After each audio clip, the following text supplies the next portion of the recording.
want to introduce our first speaker, and you've already got to see the video or part of the video if you came in a little bit late. So I would like to thank and introduce David Garcia from the Tohono O'odham Nation. And thank you so much for coming and for speaking, David. And then after that, I'll let you mostly introduce yourself.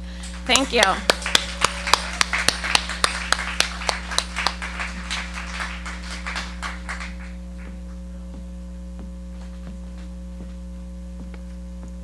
Thank you very much. And my name is David Garcia, and I'm a member of the Tohono O'odham Nation. And I want to thank all of the individuals who came out to actually witness something that's so important, even more so now with the new President of the United States. But I also want to thank all of the people who put this together, because there was quite a few meetings and what have you in order to have this event take place in behalf of the San Carlos Aache, so with Oak Flat. But what I want to begin, and as you were, those of you who were here and you saw what was the video that just took place, that was going to be aired way back then, several years ago, when the chairman of the Legislative Council, Berlin Jose, was the chairman at that time. He's now the vice chairman of the Tohono O'odham Nation. So let me begin by just saying that I want to read a statement, because there's been a lot of questions that needs to be answered by the Tohono O'odham Nation's leadership. And the only thing that has come out of the executive branch, which is the chairman's statement, and I want to read that because it is so important. There's ongoing discussions now, having talked with the chairman yesterday, and I did invite him to be here tonight. And I don't know if he's going to send anybody from his executive office, but I would hope that he would, I mean. So let me read the statement that he put out, and you can decide for yourself what this statement is all about. This was dated Thursday, May the 17th, 2016. And it goes like this. Statement from the Tohono O'odham Nation, Chairman Edward D. Manuel, on the San Miguel Gate issue. The nation's leadership has made aware that the gating, fencing, and the signaca was erected immediately south of the San Miguel Gate, which is a remote area within the traditional lands of the Tohono O'odham Nation. This gate is located within an area that has been used for travel by families for cultural and spiritual events, ranching and farming, to obtain medical services, ceremonies, and other activities for thousands of years. The structure erected in Mexico was intended to impede these activities. After 9/11, an extensive vehicle barrier was erected along the 75 miles of U.S. international boundary within the nation. The nation spent a great deal of time foregoing a unique arrangements with the Homeland Security, the Border Patrol, and other federal agencies that allow members with the tribal ID to continue using the San Miguel Gate for these purposes. The nation leadership is working directly with the local community and its committee to resolve this problem. The issue is not a new one, rather than it has been ongoing for decades. The gate is of critical importance to the O'odham members living both in the United States and Mexico. As such, the nation plans to work with Mexican officials and take other actions to ensure that its members are safe and able to practice their traditional activities obtained needed in services. The reason why it was important for me to read his statement, because there's been a lot of questions that have come out since then, even more so as of yesterday. Now, as I said, this is an old video that you saw, but the statement that I just read to you is no different from previous chair people that have been the chairman for the Tohono O'odham Nation. What's happening now is that because of the statement that came out, and you're probably familiar with the vice chairman's statement over my dead body, a number of the reporters and media have wanted to talk with the Tohono O'odham Nation's leadership in regards to that statement. And I can tell you that as of yesterday, when I talked to the chairman, he is aware of, and they're probably not willing to make a statement. They even had a council meeting yesterday, and it was held in closed session. And I'm very concerned about that because this is an issue that pertains to the entire membership. And yet to hold it in a closed session does an injustice to the membership, in particularly with the executive office making those two statements already. So I want to just let you know that because that's so important. The other thing is that I was a member of the Legislative Council and served 8 years from 1995 to 2003. And during that time, I had an opportunity to travel to the United Nations to give oral testimony and provide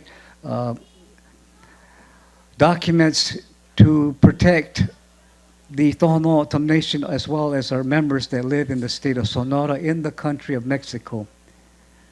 Prior to that, I had been involved in the working towards the International Declaration on Indigenous Peoples. And once the declaration was voted on by the United Nations, the General Assembly, that was the beginning of actually saying to all of the countries in terms of this declaration, because it talks about states. And the way that I interpret states is local government, state government, the federal government, including the federally recognized tribal governments throughout the United States. And it's very clear in Article 36 when it pertains to the international borders. And so this meeting that I took part in just this past Saturday, which was a meeting that was so important, that should have taken place way back then when the traditional O'odham leaders were sanctioned by the Legislative Council way back then in 1995, recognizing the traditional O'odham leaders and also recognizing the 9 communities in Mexico. Well, I can tell you that the nation has been dragging its feet, even though they recognized by resolution, and again reaffirmed by our former councilwoman, Vivian Juan Saunders. The meeting that I mentioned earlier is a meeting that I had met with the traditional O'odham leadership, including the O'odham Council, which is the Supreme Council that was created back in 1999. And I asked one of the Legislative Council members to include the executive office, which the chairman and the vice chairman were there. And the reason why is because we have no idea what will happen from this point on with this new election, with the new president of the United States. If you don't know that there's already meetings that are going on right now as I speak on the southwest border in terms of how this executive order is going to play itself out, especially within the southwest border. And so when I mentioned earlier about the International Declaration on Indigenous Peoples, the Lieutenant Governor of the traditional O'odham leaders, including myself, were signatories to a document that we submitted when the former rapporteur from the United Nations, James Anaya, was here conducting his regional meetings. And at the end of his putting this document together, he brought forward to the General Assembly at the United Nations and had a meeting with the White House that there were a total of 164 allegations that were submitted throughout the regions. Now we have a new United Nations rapporteur who's scheduling her meetings in New Mexico. And the first one in this area that's going to be held on February the 25th at the University of New Mexico. And those of you who are interested in submitting your documents, it is on the website as to how to do that. If you want to become a speaker or submit for the record, submit your papers and what have you. And so as a result of that, with all of the, and I say this to those of you, there is probably at least 6 or 7 social justice organizations in the city of Tucson alone. I have to tell you that I have been waiting, and I've been waiting for the social justice groups to say to the Tohono Nation's leadership, as I've said publicly, that the nation has blood on their hands. The video that you just saw is an every year it happens. Mike Wilson and myself have taken some of the social justice individuals from the city of Tucson, including the Mexican consulate, including the Guatemalan consulate, to search for remains for the individuals who have come from different parts of the country, knowing that their loved ones have died on the Tohono Nation. The last time that I took a group out there, at that time the chairman that you just saw him, he was a chairman of the Chukutku district that I'm a member of. He called the Tohono Nation's police department and asked for us to be escorted off the reservation. And we chose not to. We chose to go to jail. Because the reason why is because it's a moral issue. This is where it's happening here in the Southwest. We are the largest, as it was said, the second largest fairly recognized tribe in the Southwest. And I can tell you that under the National Congress of American Indians, the tribes are looking to the Tohono Nation, to the leadership in terms of what goes on in the Southwest border. The National Congress of American Indians is made up of over 500 plus tribes in the United States. The leadership are the ones that present their papers to the National Congress of American Indians. They are the ones that lobby in behalf of the tribes. And so when we submitted our documents to the United Nations Rapporteur, including the International Treaty Council, even the American Indian Movement West, even the Congreso Nacional Indígena with the EZLN and the Zapatistas and the traditional O'odham leaders, that was the beginning of how the world was able to now understand and to know exactly what was going on the Southwest border. So I leave it up to those of you who are in the social justice community, as I said before, that you think I would believe that you should make a statement, because now we're talking about sacred sites. And I want to bring it to the Tohono Nation sacred site, the most sacred site on the Tohono Nation, which is the Babakiri Peak. I invited the spokesman, tribal member Dennis Manuel, and I don't know if he's here yet, along with Ernest Maristo. These are the two individuals who have been fighting the Tohono Nation's leadership for probably more than almost 25 years. And the reason why is because Ernest Maristo had to go to jail for protecting and defending the nation's sacred site. He was denied by the tribal council courts to be allowed to submit the International Declaration on Indigenous Peoples. He was denied the declaration. And so therefore he had to go to jail. And he spent 29 days in jail trying to protect the nation's sacred site, knowing that the nation had lobbied Congress, had lobbied local governments here in Arizona, lobbied the National Congress of American Indians to protect the Babakiri Peak. And so when Ernest Maristo got out of jail, he filed an appeal, and he won his appeal. But he ended up having to go to jail anyway. So I don't know about you, but there's something wrong here. Because again, prior to him going to jail, we had interviewed Ernest Maristo when he was going to trial. We wanted to interview the chairwoman of the Babakiri district, and she chose not to. And her response was that she wanted to ask her tribal council for permission. But we were able to interview Mary Lopez, who is a former legislative council member and a former district chairwoman for Supoy district, because our nation is made up of districts, and each district has its tribal council, and there's 11 districts.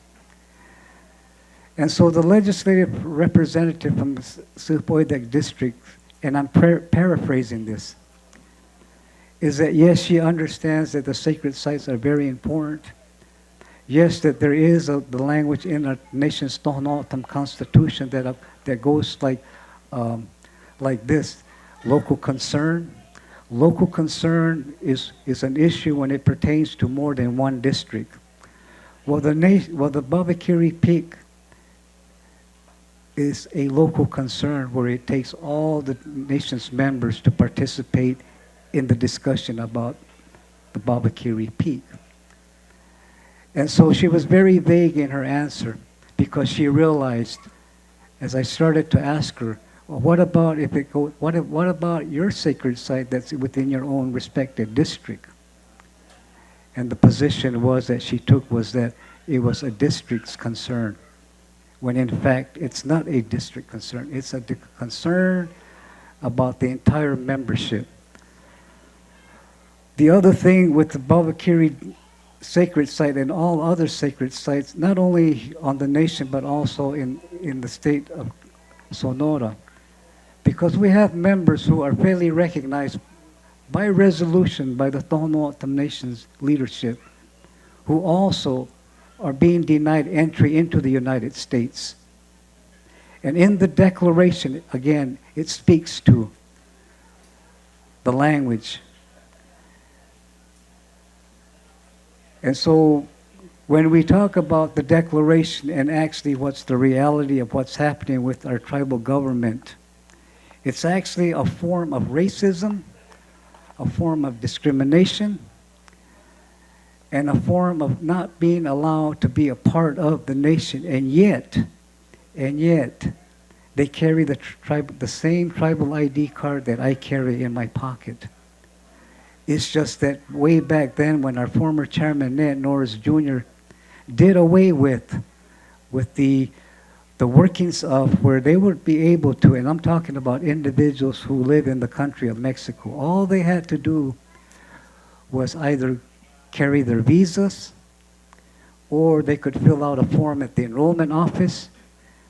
And when they had their tribal ID card, or even at the San Miguel gate, they would be allowed entry into the United States on the reservation. They can't do that anymore. They cannot do that anymore.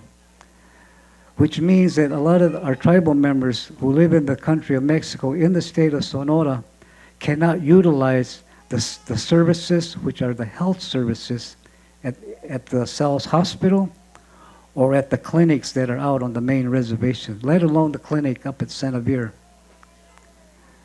We are talking about something that our government has implemented, who have made decisions behind closed doors with Homeland Security.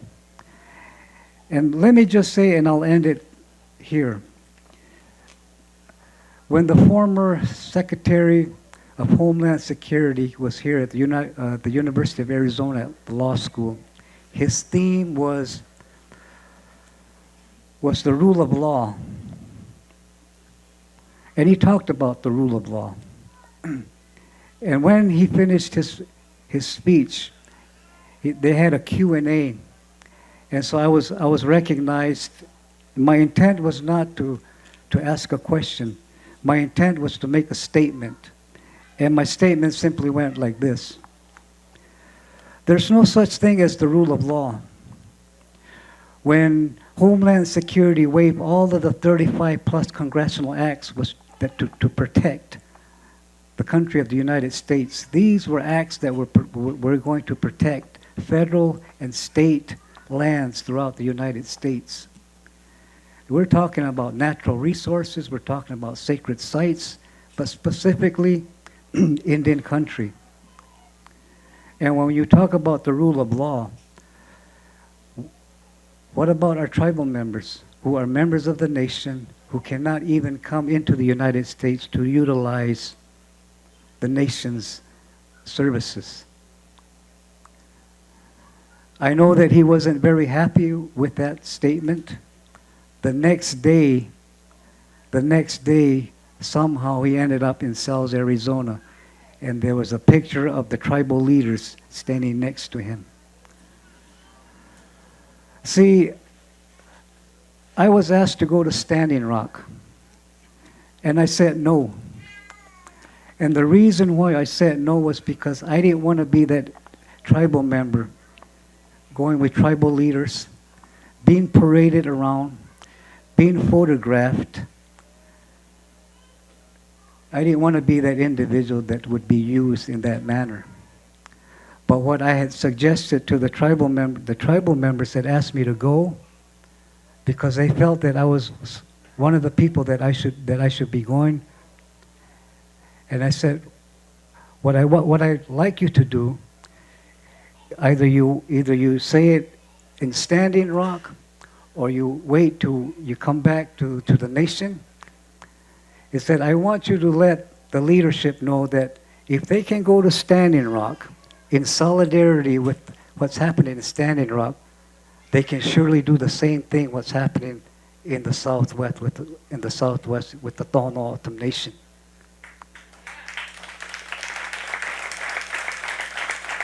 I make no bones about what I say, because that's the bottom line. That is truly the bottom line.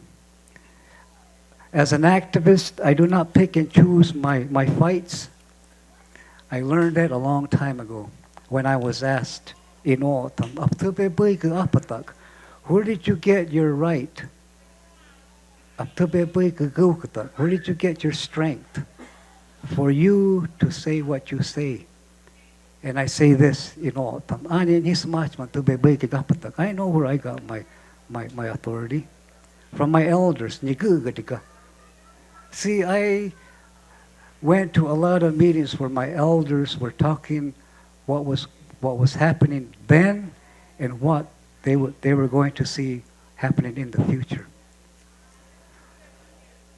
So again, I want to thank all of you for coming out, and I want you to just ask you to support the San Carlos Apaches, because it's the same thing that's happening throughout Indian country.